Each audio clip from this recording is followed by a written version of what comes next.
Adversity as we know it is difficult or misfortunate things. That's how we know it. That's what people think about. Every time I ask, it's like losing your job, pandemic, like anything that is difficult or misfortunate is what we think about when it comes to adversity. But the Latin root of the word is advertere. And advertere, believe it or not, the definition of advertere is to turn toward. And so I'm going to say that again. The definition of advertere, the origin of the word adversity, the definition is to turn toward. And so just think of the image of something difficult or misfortunate in front of you, and we take the posture of turning toward it. Like we're not saying we're gonna like automatically overcome. We're not saying that I'm going to triumph over this thing in a like battle sort of way. It's saying I'm turning toward it. There's this mindset of I'm going to be resilient towards whatever this thing is. I may not come out on the winner side, but I'm going to come out a better version of myself.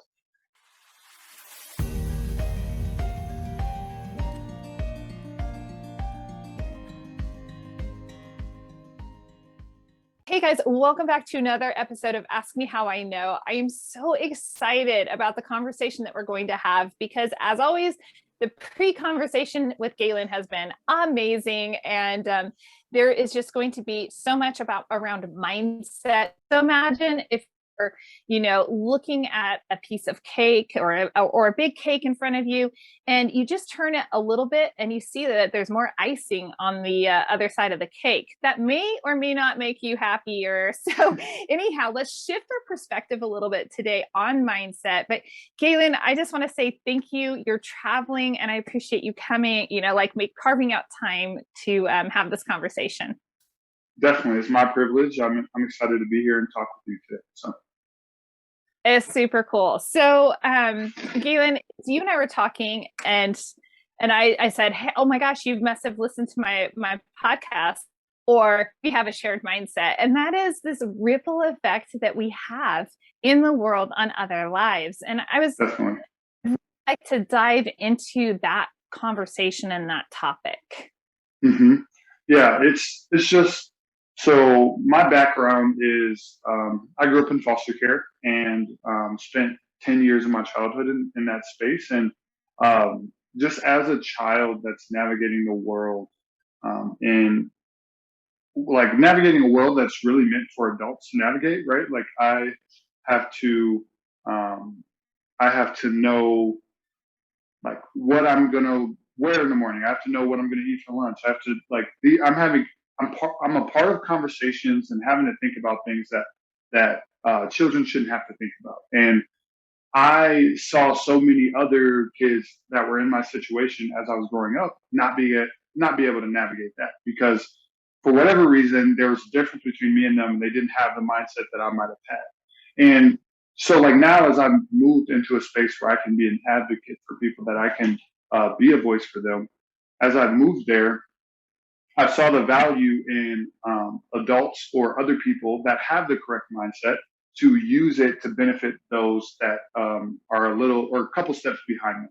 And that's exactly where that ripple effect comes in. That's the hope is that we make an impact in a younger generation's life or their life, and it impacts their family. It impacts the multiple generations within their family because it really all it takes is one person to change the outcome of any situation, of any family, of any community, right? And so I really find value in that, and because I've seen adults do that in my life, whether they were intentional about it or just happened by it, I saw that happen, and I saw the impact that had on the success and things I was able to experience in my life. So just experiencing that firsthand, the ripple effect, and knowing that like now I live my life in mission to do that for other people. I stand by it through and through. So yeah. Isn't it so interesting that whether we like it or not, we're having an effect on the people around us? And so a lot of times, we want to focus on this, oh, I had the big splash, as in like it's a happy ripple effect. Yeah. But the opposite is also true. So I love the awareness, the conscious effort to say, I'm going to make a powerful positive ripple effect. How, Yeah. as we think about, I love to be practical and tactical. So like, as we think about your experience, was there a turning point? Because, and I'm going to kind of like squirrel here Yeah, and say totally. that it's so common when I look even at my own parenting. I have a almost 13 and a 10-year-old, amazing, wonderful kids. And sometimes I catch myself expecting too much of them, and I have to rein myself in, and I have to go like, oh, they're capable, but it's not their time yet. Yeah. Back off, let them be kids, or guide and navigate them through this. And so I think it's such a real thing just for anyone who is working with children younger than them to expect more. But then you're in this just very difficult situation in the foster care system where you're really expected to rise up, and you have no foundation, you have no skills, Yeah. you haven't been guided and taught. And I see this correlation between the ripple of adults can have, and you kind of touched on this. Are there any adults in your life that served as beacons for that as you were Yeah. growing up, where you could say, oh yeah. And I won't lie, I kind of am thinking of a couple that I'm like, I wonder what he's going to say. Hmm. Yeah. That beacon that you're talking about, I commonly refer to it when I'm talking with people or speaking or leading a training or anything. I commonly refer to that as an empathetic witness. And so what that term means is it's someone that's willing to sit with you in your pain or your difficult situation and just be there with you, right? Like when you're in foster care, that's just one of many examples in our country, unfortunately, but that's one example of a place where that empathetic witness is not there. It's not automatically built in, right? You have to manufacture that because you're our number one resource for having empathetic witnesses are our parents. And when you're in foster care, they're taken away, and you're given new strangers who are supposed to take care of you. And so there's just sometimes a disconnect there. But I refer to that as an empathetic witness. And I would say there's many examples. One example that I commonly share and refer to is so when I was in foster care, ages 6 to 11, I was in one home, and during that time that I was in that home, my foster parents were abusive, and so I was physically and emotionally abused for all that time in there, and the only thing that was my beacon or my empathetic witness or possibility of receiving that was when I went to school. I was at a phenomenal Montessori school that I just loved, and I really believe it allowed me to build up the habits to be a successful person. But while I was there was a lot of obstacles, trauma, and things that I was navigating through while because of the home I was living in. And so, long story short, there were times if I missed the bus, like that would if I missed the bus to go to school, it was like the end of the world for me because one, I'm not able to go to school and get away from this home. Two, I'm going to be abused because I had missed the bus, and I like there was a ripple effect there, so a negative ripple effect. And so like after a couple times of that happening, and because I was in foster care, because I had all these things that I wasn't able to do therapy, I wasn't able to talk to anyone or build up the skill to have those conversations. I didn't sleep well as a kid, and so I would be up late into the night, and I'd often oversleep or fall asleep in school, and that's just the life I lived. So I missed the bus like a handful of times in my time there. And the last time I missed the bus, I decided I was like, I'm not going upstairs to tell them I missed the bus and just accept what's about to happen to me. I knew that I was in panic. I was scared. I knew that like it's one of those things like, man, if I just would have did the right thing, like what I knew I had to do, I would have avoided this completely. And I feel like we all find ourselves in those situations sometimes. Like, man, if I just would have went the speed limit, I wouldn't have got pulled over. Man, if I just would have did this or did that, and that situation wouldn't have happened. That's how I felt about missing the bus. And so I was like, I'm taking it into my own hands today. And I was in fifth grade. So I'm like 10, 11 years old. I was like, I'm not just accepting this abuse. I'm going to try to do something. And so my two options I came up with really quickly was I either hide in the house all day and they may not know I'm there, and I can just fake like I got home when everyone else got home, and just try to figure it out and pick up the pieces in. Worst case scenario, like they find me, but then I'm at least hidden for a couple hours, so I'm not home the entire day. And but then I realized like, okay, school's gonna call home with the attendance check at noon. I knew they did that. I'd been at the school for a long time. It's like, so that's not an option. They're gonna call. They're gonna look for me. And so I was like, you know what? It's like I missed my bus by 20-ish minutes.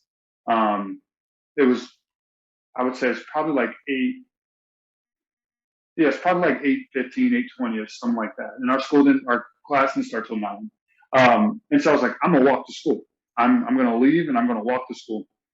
So I waited till the right opportunity, snuck out of the house with my backpack, and started walking to school. And back then, no one has smartphones, let alone a fifth grader. So I'm not using Google Maps. I'm not using anything like that. The only way to figure out how to get to your destination was like MapQuest or whatever, and you had to print that off. And again, throwback, there was a computer room. There wasn't like multiple computers throughout the house. There's one computer room, and you got to like, it's not fast, it's not quiet or anything. So I had to do it the only way I knew how, which is from memory, which is walking my bus stop. And so, if anyone is thinking about that, like the bus stop is not the fastest way from point A to point B. It's arguably the opposite. It's the furthest thing from the fastest way you can get and just directly going the opposite way. So I ended up walking my bus route, and I believe I could get there before noon. Because if I get there before noon, I can make it look like that I was just late and I was excused or whatever, and it's all good. Um, so I take the walk, and I ended up getting to school and got buzzed in. They went into the office, and like all my teachers were in the office, and they were like shocked to see me. And I was like, what is going on? And like, why are you all here? And they're like, we've been waiting for you. And I was just like, what? And I look at the clock, and it's like 2:40. And so it took me 5 hours to walk to school. And school ends at 3:30, so I don't even have an hour left in school. They called home 2.5 hours ago. When they called home, I wasn't there, and so I wasn't at school. They thought I was taken or that I was missing. So school was in a panic. But I got to school, like they called my foster parent. I remember talking to her on the phone, and she didn't say much. She just said, she was like, you messed up. And I was like, yes, ma'am.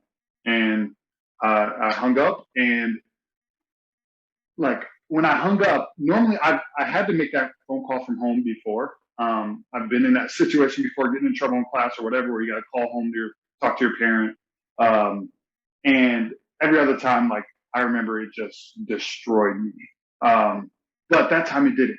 And I can look back now and know that when I walked into that office, that was the first time that I genuinely felt like adults cared about me beyond the way that they were just supposed to. They were like, their days were ruined because I was not in their classroom and I was not at school and they didn't know where I was. That wasn't common for me. Like my parents had their struggles and I loved them to death and they cared about me very deeply, but I wasn't in their care. And then my foster parents, I never really had a good experience with a foster parent. And so they were the first example for me of like, okay, there are people that genuinely care about me. And that just changed my whole, I already enjoyed school. I loved school, but that just changed my whole mindset. And I went home that day. I still got like beat. I still got everything that would have came to me if I stayed at the beginning of the day. But I walked back with my head held high, like not scared, not afraid, because I knew that there were people out there that like cared. And that was a change in mindset for me. And from that day on, I can look back at that being one of the ones where I knew that I wasn't just my circumstance. I knew I wasn't like what I currently had in that moment wasn't all I would ever have. And so though it's not one person, there's a ton of people and there's individual stories I could tell about each one of those teachers or staff members. But collectively, that's one that I look back to a lot. That's like, that one was one of the first like crossroads where things started to change, and I started to look at my situation a little bit differently. I am just blown away. My daughter is fifth grade this year, and just picturing, a Yeah. fifth grader going through this, but also carrying the trauma. And I Mm. mean, there's so many other elements that aren't even mentioned here, but the power of that moment. Do you feel like, as you're sharing the story, I just feel it's almost like a coming of age story, Mm. Yeah, where is what I'm hearing. It's like that was it. That was that switch of, I'm not this little kid anymore. I can mhm. do this. But you had some people that you now saw as like, wait, they care and they believe in me.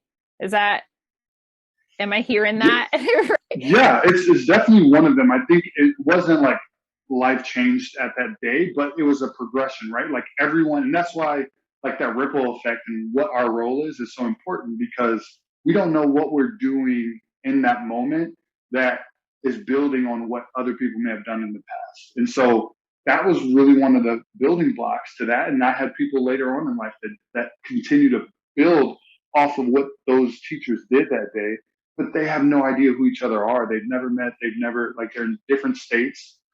So like that's why that ripple effect is so impactful. Um, and yeah, it definitely is a coming of age, but it's like um, it was like that was the moment where like they had told me before that I was talented or I had a future or I was gifted, and you're like you can do whatever you want to do, like the cliches we hear all the time. Um, but when the cards were down and life was frantic and hectic and crazy, they showed up. And that's when, like, as a foster kid, right? Like, you can tell me you love me and that like, you care about me all you want until, like, things get hard and you decide to stay. Doesn't matter. I don't need to listen to it because I'd heard plenty of people prior say all those things and just walk away like it was no big deal. And so Mm-hmm. them, it was just like a solidifying moment of like, there are some people out there that are going to stay in the hard or stay in the trouble and stay in the thick of it with me. When prior to that, I really felt alone in it. I felt like, okay, if anyone's going to do anything about my situation, it's going to be me and me alone. And so, yeah, it's definitely a part of that. But that ripple effect, it's not just one, right? Like that ripple effect is going to like it's going to fade away at some point, and then there has to be another, and then another, and another. So yeah, um, I am in agreement. You are definitely saying it right. This is amazing. Okay, let's go here because I think, regardless of traumas that somebody has experienced at their age, I think that loneliness Mhm. transcends everything. And Yeah, that's what you said. I felt alone. I felt like I had to do everything on my own. And I'm like yeah, getting all teary eyed over here because I can think of so many people in my life. I can think of so many times where I felt like it was all on me. And I can think of so many people who've come to me where I've been able to coach and encourage that, like, it's not yeah, all on you. That's a really critical moment for people to experience. But how do you overcome, when you think about that, how do you overcome that loneliness? Because we all want to do it on our own. We feel like we have to. It's such a yeah, hurdle for so many. yeah. It's so hard, and I think so. You said something earlier where you're like, there's a negative ripple and a positive ripple, and even beyond that, just with mindset as well. I think this is really helpful for that. I'm a firm believer in you're building habits whether you're like cognizant Mm-hmm. of it or not, right? And so, like as you are going through these seasons of feeling alone, you're building bad habits of like letting people in because you are not in relationship with people. You're building negative habits because we're around people. If you're letting people in, you're building good habits. You're learning how to build that skill. In the same way is true, or the same thing is true when we're not around people. We're building bad habits, and so that was one thing that was really impactful for me. Is like as I there's a shift. when I was in college that it was like, man, I don't have any like real deep, solid like connections or relationships. And it's not all on like my situation, what I went through. It's on like the mindset and the approach I bring to them too. Because of the hurt, because of the trauma and things I experienced early, it I put up walls, and walls like can protect you, but it also like blocks you off from other things. And so it's a double-edged sword. And that so like that was a powerful realization for me. It's like I need to start living in a much different way if I want different for myself. Um, and that's not success related. That's relationship. Like that is, I experienced the highest of highs, but I experienced them alone. And it was like, what is it all worth? Like if it's not with people that know me for who I am and love me for who I am. I don't want people to love me because of my success. I don't want people to love me because of what they think I can do for them. I want them to love me for who I am and what I like, the personality and the hard things that I bring to the table. And it was a realization that I am hurting my relationships just as much as my relationships in my past have hurt me.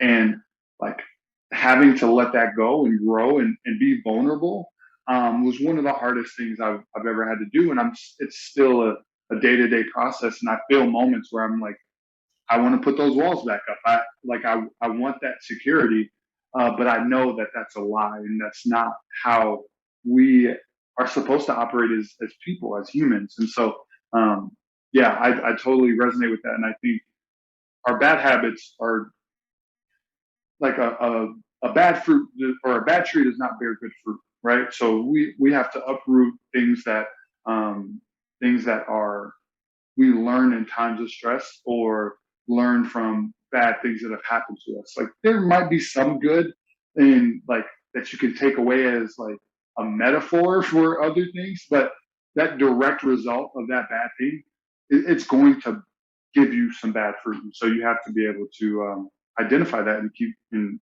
apply it to the future and where you are and where you want to Gosh, boom. I'm like knowledge bomb drops. go. It's so true how isolated people feel, not just coming out of, the pandemic situation, but Yeah. the way technology is advanced and social media and just all these push and pulls, people are feeling more isolated.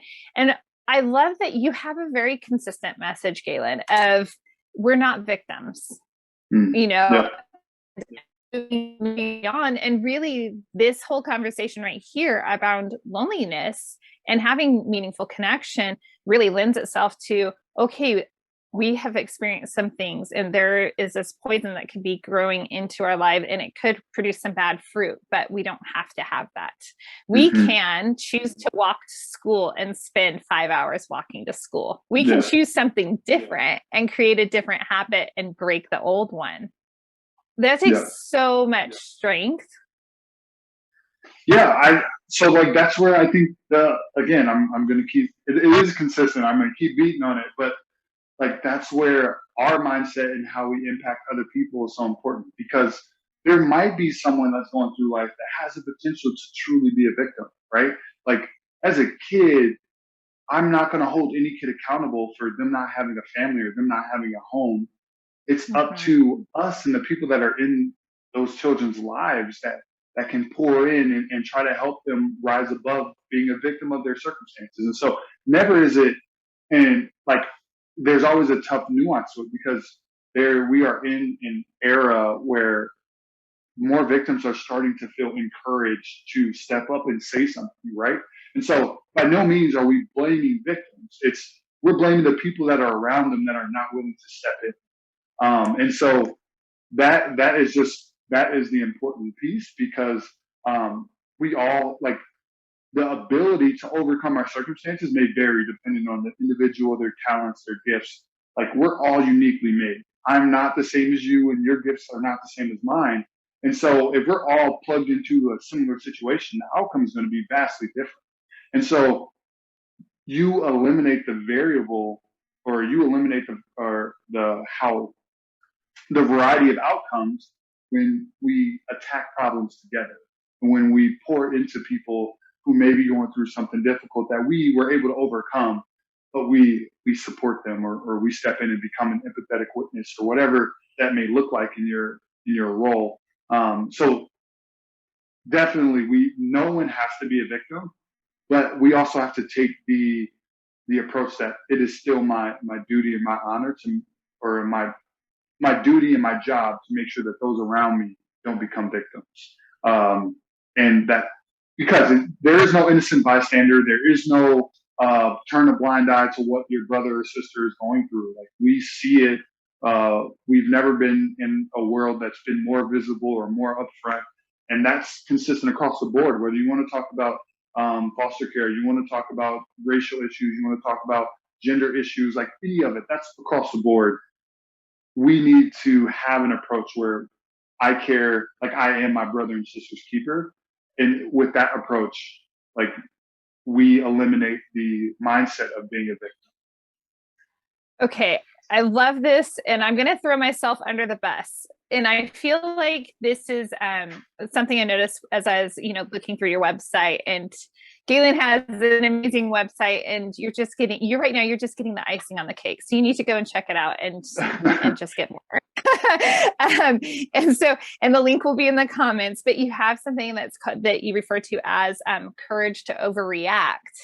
And yes. What you're saying right now reminds me of almost like the bridge between being an empathetic witness and then also having that courage to overreact. And yesterday, quite frankly, I think I should have had I read that and I'm like, it was after the fact, and I'm thinking I should have had more courage to overreact. There's some boys that were misbehaving at the beach. And I'm just like, I just told my kids, I said, wow, that's really disrespectful. I just because my children know that that's not how we're going to act, Yeah. But almost wish I would have said something to those kids just in a kind way, but in a like, hey, we're in this planet together.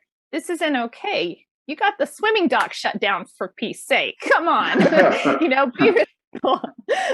But I like that concept of courage to overreact, because I feel like right now in this current era, we're in this era of a lot of fear to respond to the situations around us. Yeah.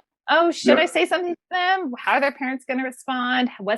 We're playing out these narratives that we really don't know if that's how the narrative will play out, instead of choosing, this is what I feel called to do in this moment. Mm-hmm. Yeah. And an overreaction is basically overcorrection to what is normally expected.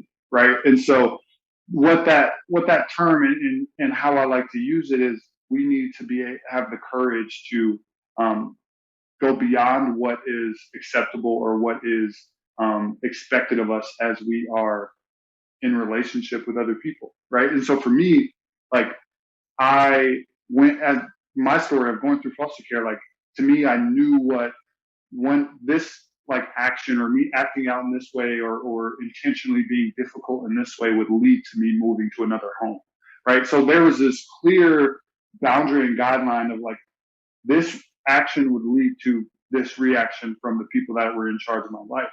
And like I said, like, so one example of that empathetic witness that changed, like, set the foundation for the future of my life in elementary school.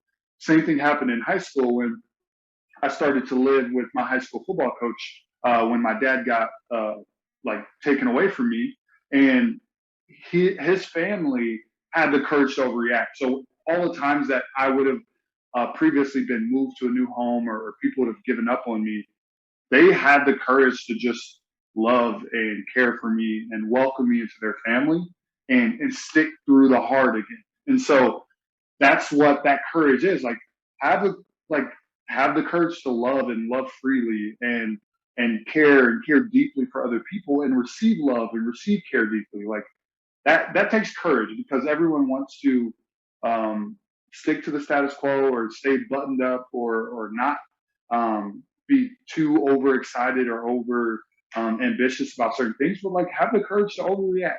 Whatever it is that's holding you back from what you want to go to, have the courage to do what is or go beyond what is expected of you. And so that mindset plays into how we impact the mindsets of others. Because if I see you're going to go above and beyond when you're not supposed to for me, then I am more than comfortable doing it for someone else because I know the benefits. And so, yes, like it's all about doing more than the status quo or the social norm of what is expected, and having the courage to do that.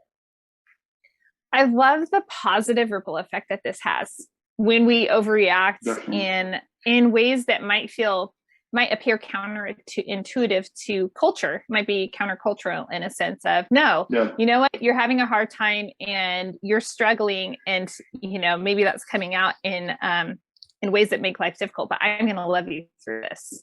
Yes. And we all say we want to do that, and we want that, but to actually do it takes so much courage, so much strength. Gosh, I had another connection piece about, I was gonna mention, you just said, we were talking about how people will follow that positive ripple effect for other people, right?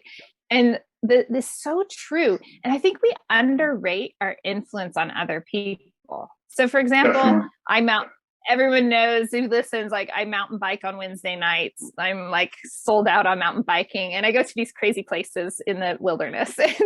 But when I was out there, I noticed that we were on a tough ride this week. And you know what? I just kind of decided, like, this is really steep and it's really long, and it's acceptable to push your bike up a little, in certain areas if you need to. And I stopped, I got off my bike, and I'm like, just pushing my bike, and my friend comes riding up, and she sees me, doesn't even try, just hops off her bike and starts pushing. And so that ripple effect that we have, where we can be role models to the people around us, and by how we choose to go about it. Definitely. And so if we choose to overreact in these profound ways, like you mentioned, like we're going to give that people around us permission and a role model to do that. Mm-hmm. Oh, so good. Dang, that's so good. Yes, it is. I'm feasting today. I'm like, thank you, Gaelin. This is amazing.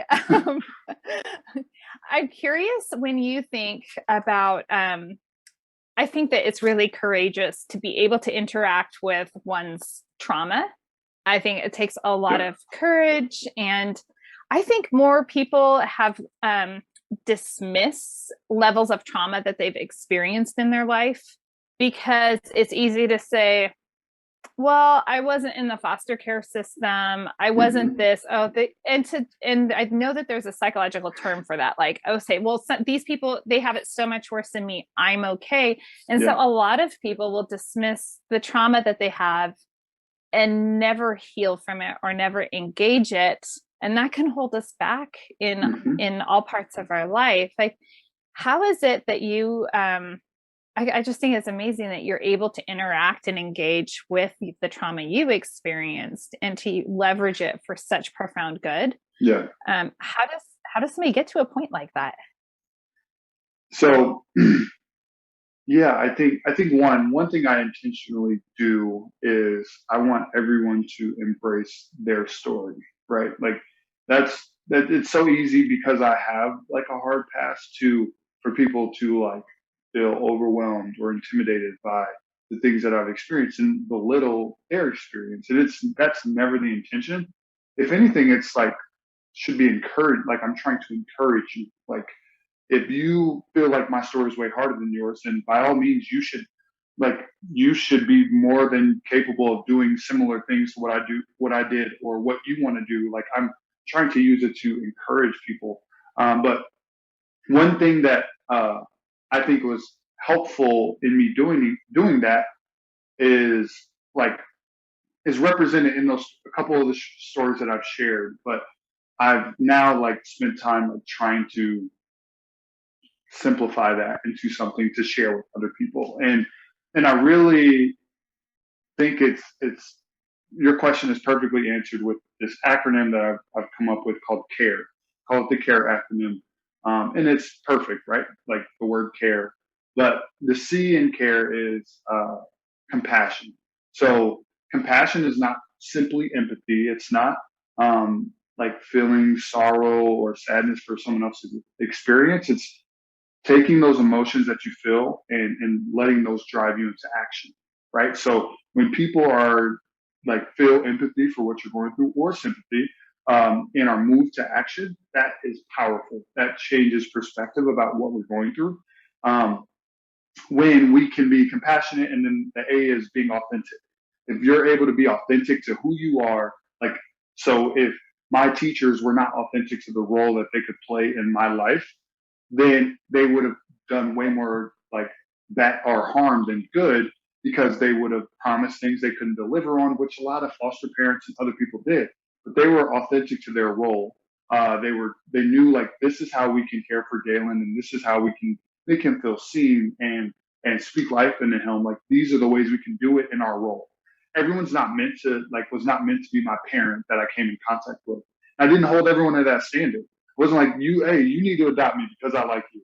Like, no, I'm fine liking you as just my teacher or just my friend's parent. Like there wasn't this expectation that everyone had to play the same role. And so being authentic to the role we can play in the lives of other people. And then the R in it is resilience. And so like we were talking about previously, like someone being committed to being there with you in the hard and the difficult and the like just mud and garbage, right? Like that it takes resilience from the people that are caring for us or helping us through our trauma or what we've experienced. Like we have to be resilient in like continuing to show up. It's not going to be perfect every time. They're not going to like. There are a lot of times I turn people away. It's like I don't want your help right now. Keep showing up. That doesn't mean just because I said it that time, but the next time I don't want you to step in. And so being resilient. And then the last of the acronym is empowerment. So we want to give people like ownership of their life and their future. We want people to have agency and feel like they have agency.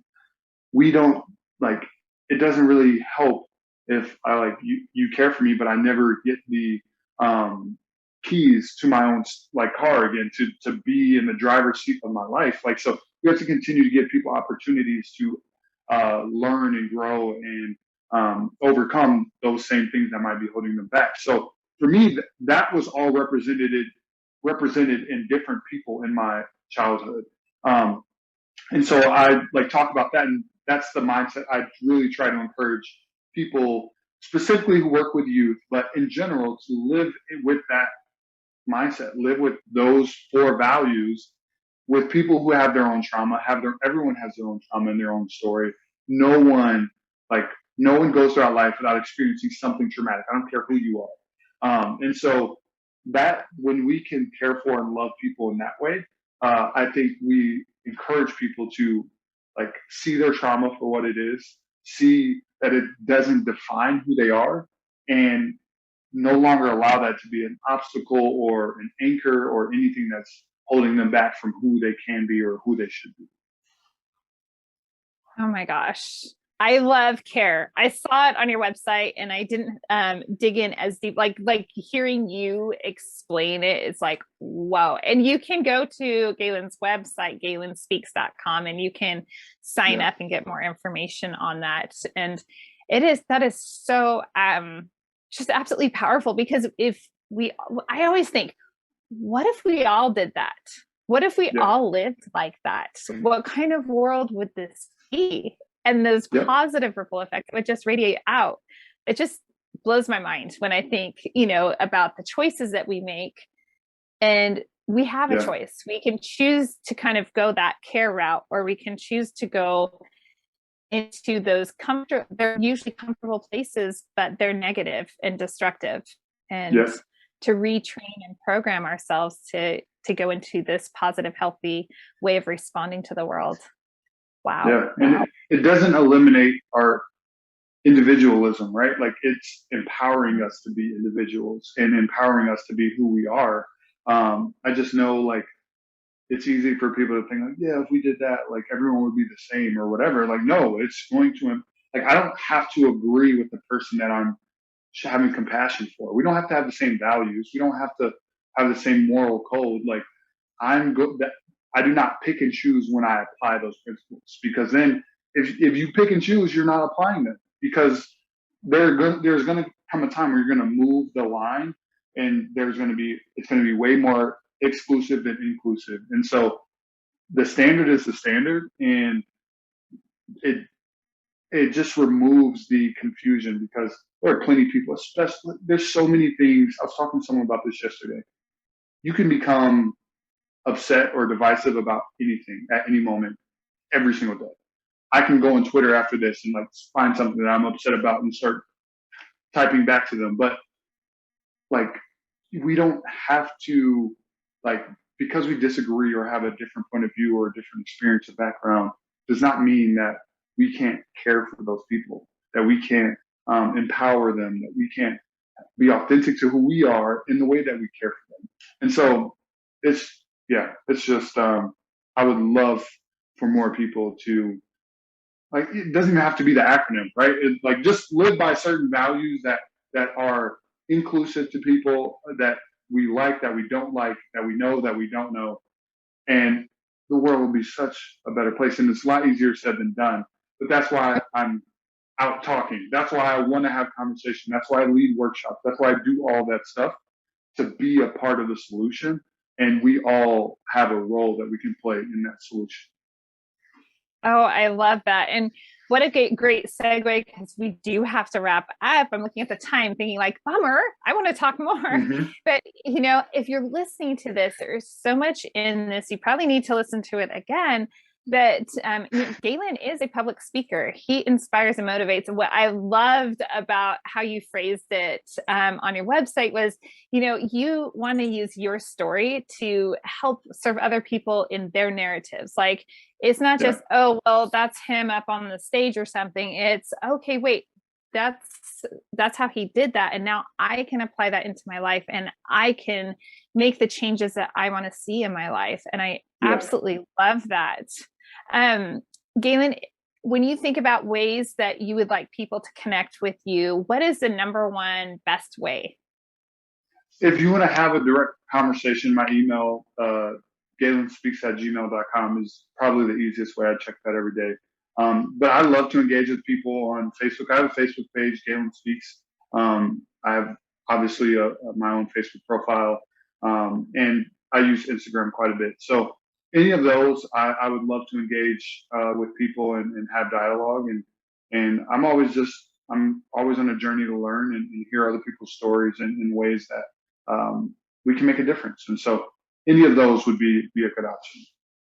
I love it. We can all have this really positive ripple effect, and we can learn new habits, and we don't have to be locked and trapped by whatever we experienced in our past. And I just want to thank you, Gaelin, for joining me on this episode. And is there anything else you would like to drop or leave for the listeners? Yep, I got one last nugget. And this is really what, like, the core of what I talk about is adversity, resilience. Like, that mindset is a really big part of just who I am and what I talk about. And so this is the last nugget I got for you guys today. But I was doing research for an adversity class for some high school boys. School reached out to me. I had a relationship with them. But they were like, we have all these young boys that are struggling in school, and it's because they have a really hard life outside of school.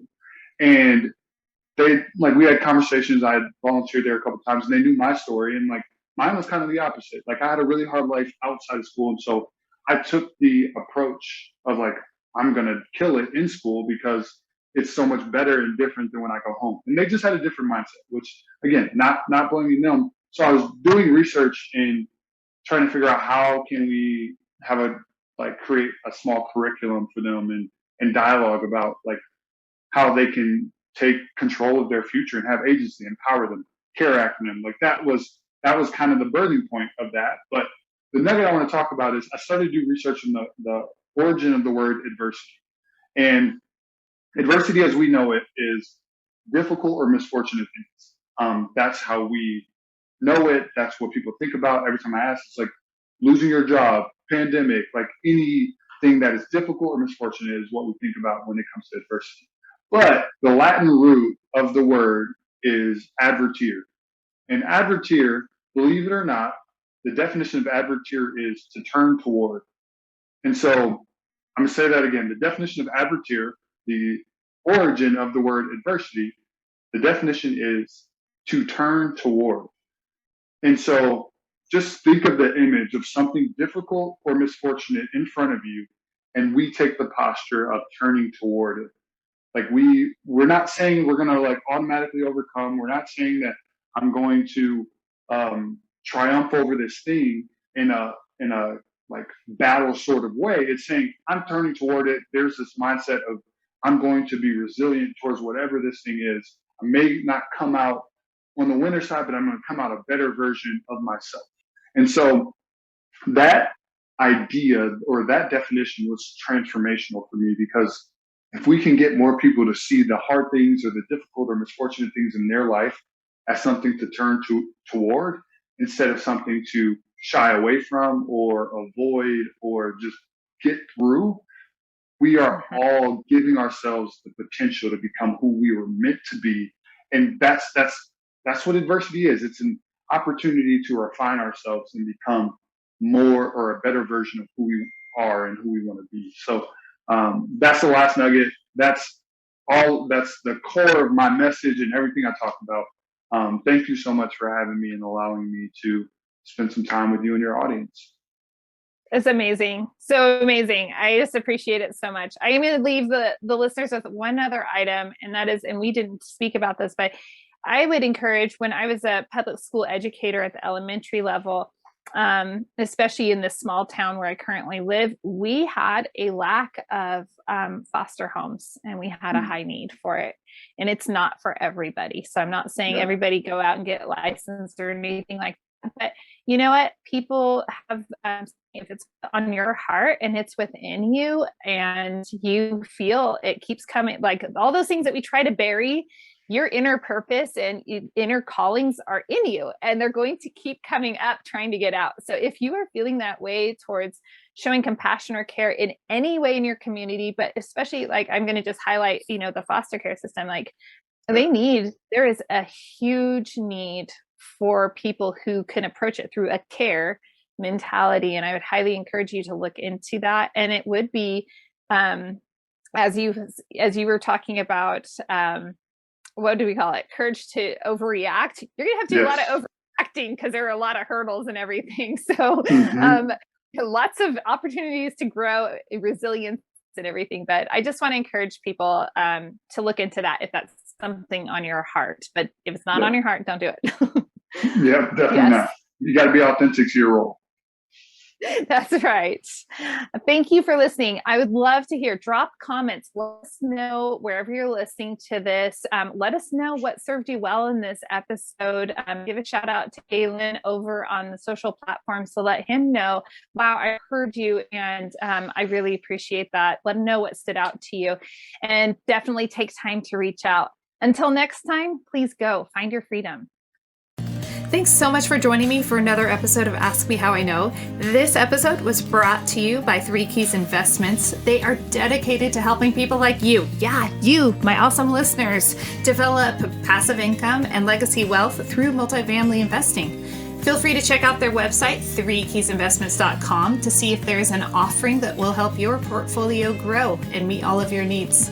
If you haven't already rated, reviewed, subscribed, liked, all of those bells and whistles, I would be absolutely honored if you would do that for Ask Me How I Know. Thanks again, and go make it a great day.